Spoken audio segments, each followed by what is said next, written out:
美国取消了$800小额免税政策之后，整个跨境圈炸了。After the U.S. canceled the $800 small package tax exemption, the entire cross-border e-commerce industry exploded. Everyone is asking what this means for cross-border business, and if platforms like Temu and Shein can still operate. 新测失败，我的特姆办托管 Y2 店铺不到15天。I've failed. My Temu semi-managed store announced its closure in less than 15 days. Now I'm planning to close the store. The earliest orders from May 4th and May 5th still haven't been completed. Many products haven't even arrived at overseas warehouses. Conservatively, the 100-plus orders could face penalties or delayed deliveries, about $40 per order. Both hosts highlighted the impact of the small package tax exemption policy on China's cross-border e-commerce. On April 2nd, President Trump signed an executive order, and by May 2nd, the U.S. government ended the Minimis tax exemption for goods from China and Hong Kong. This means that e-commerce packages valued under $800, which were previously tax-exempt, now face taxes. Under the policy change, data from market intelligence company Sensor Tower shows that Temu, the global discount platform owned by Chinese company Pinduoduo, saw a 58% drop in daily U.S. users in May. On May 13th, the White House issued an updated executive order signed by Trump, adjusting the tariff policy for small packages from China.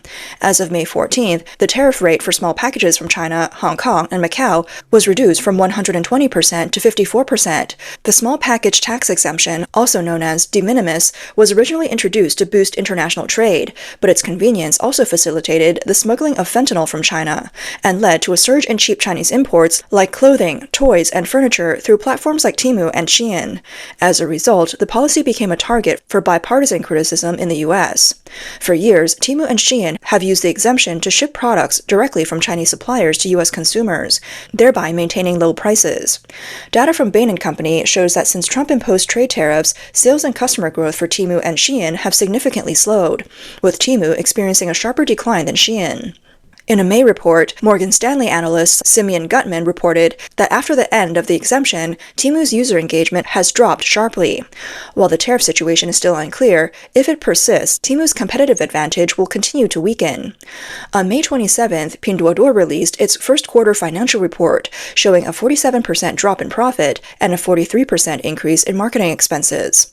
Executives told analysts that tariffs are putting enormous pressure on merchants. Temu's previous business model had merchants handle ordering and supplying products, while Temu managed most of the logistics, pricing, and marketing. After launching in the U.S. in 2022, Temu expanded internationally, leveraging the small package tariff exemption and semi-managed model.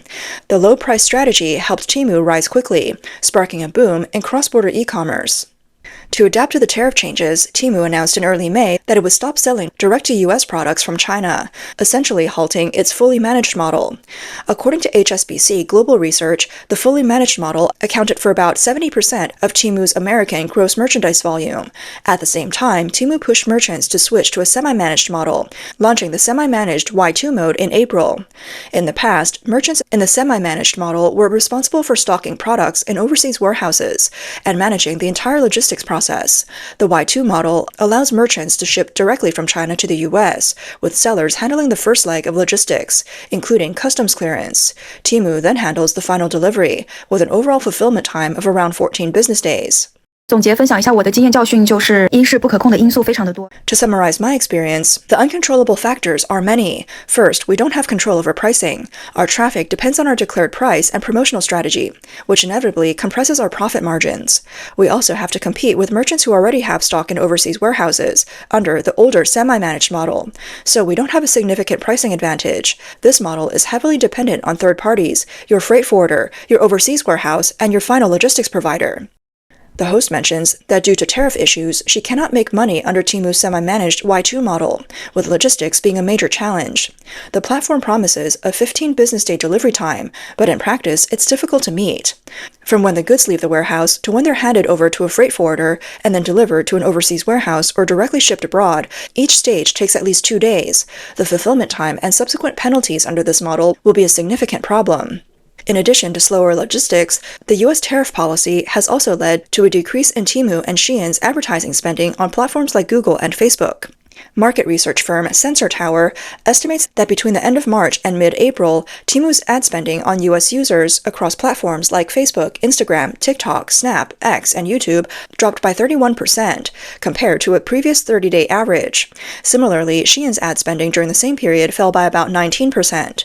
According to e-commerce solutions provider Smarter E-commerce, since April 9th, Temu has completely stopped all sponsored videos and shopping ads on TikTok and Google. Temu had previously been one of the biggest advertisers on Facebook. The tariffs have also faced Temu and Shein to raise their prices. Data from Bloomberg and Second Measure, which analyzes credit card and debit card data, shows that Shein's U.S. sales between April 25th and May 1st dropped 23% compared to the week before the price hike. Temu sales dropped 17% in the same period.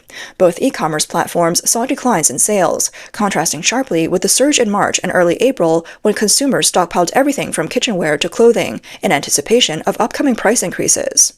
On May 27th, Bloomberg reported that Temu had been working to expand into other markets to reduce its reliance on the U.S., but it faces potential regulatory challenges. Japan, one of the key Asian markets, is considering revising its small package tax exemption policy. The European Union is also considering imposing fixed fees on such packages, which are primarily from China.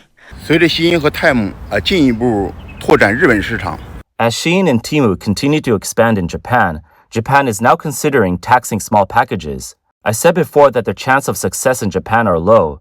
Japan has always been protective of its local industry, so their employment rate has consistently been around 98%.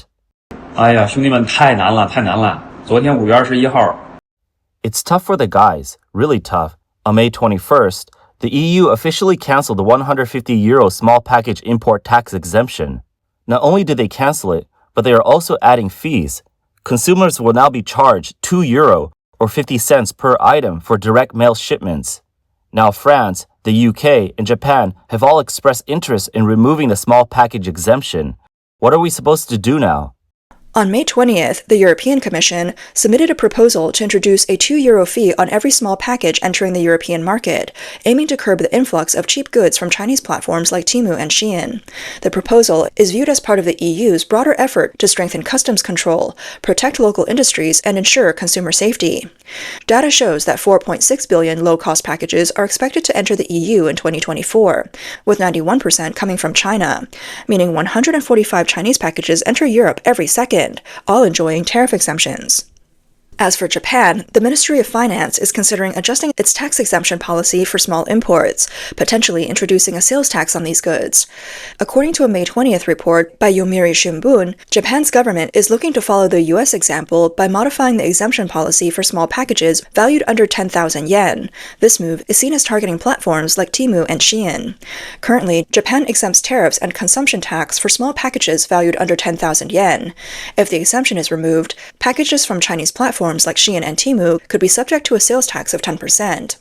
According to Japan's Ministry of Finance, in 2024, Japan is expected to receive nearly 170 million small packages, totaling 425.8 billion yen, a five-fold increase from 2019. These packages now make up 90% of all imports. Other countries like Canada are also considering similar actions. Canadian Finance Minister François-Philippe Champagne said on May 20th that the G7 countries have started discussing imposing tariffs on low-priced Chinese packages. This move targets low-value goods entering their countries. He added that the G7 will work on promoting dialogue on this issue, emphasizing that the goal is not to raise revenue, but to protect their jurisdictions and prevent packages from being used for smuggling. The G7 members include the US, UK, Canada, France, Germany, Italy, and Japan. In addition, the Vietnamese government officially abolished the tax exemption for express import goods valued under 1 million VND, or $38.4. This took effect February of this year. While some import tax exemptions remain, a 10% value-added tax is now applied to all products regardless of price. The rapid development of cross-border e-commerce, particularly the influx of low-cost products from China, has led to tax revenue and unfair competition for local businesses. As for the current status of the US-China trade war, let's look at President Trump's stance. On May 30th, President Trump posted on his social media platform, Truth Social, saying, 2 weeks ago, China was in grave economic danger. The very high tariffs, I said, made it virtually impossible for China to trade into the United States marketplace. I made a fast deal with China in order to save them from what I thought was going to be a very bad situation. But I didn't want to see that happen. Because of this deal, everything quickly stabilized and China got back to business as usual. Everyone was happy, and that is good news.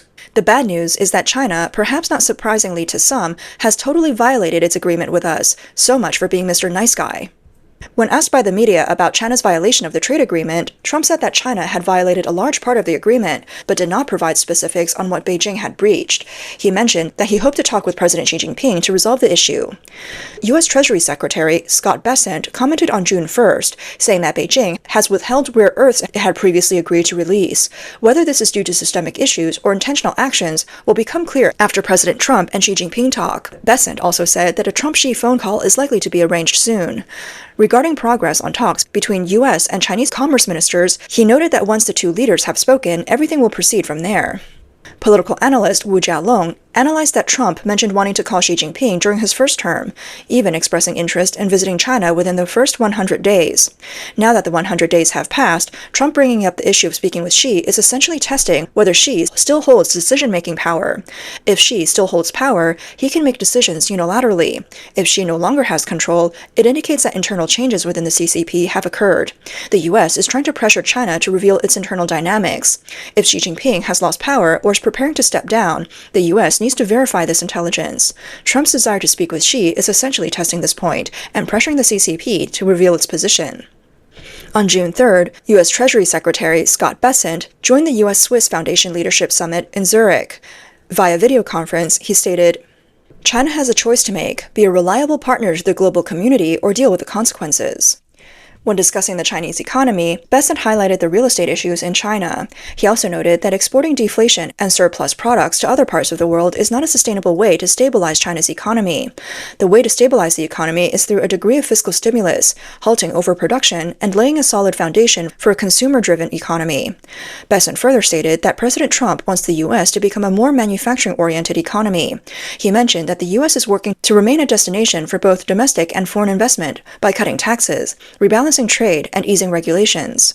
To bring manufacturing back to the U.S., the Trump administration implemented broad tariffs. The U.S. and China are currently accusing each other of violating an agreement made during negotiations in Geneva 3 weeks ago. This agreement included a 90-day mutual tariff reduction and required China to approve export licenses for rare earth minerals used across various U.S. industries. On May 30th, U.S. Trade Representative Jamieson Greer stated that Beijing's refusal to approve the export of key rare earth materials to the U.S. was one of the reasons President Trump criticized China for violating the agreement. White House Deputy Senior Advisor Stephen Miller also commented that the Trump administration is preparing to take further action against China, signaling that the U.S. is ready to take a variety of steps to ensure compliance with the agreement. He added that the U.S. had already taken some measures, with more in progress or under consideration. Miller warned that it could be highly unwise for China to continue down this path without seeking cooperation.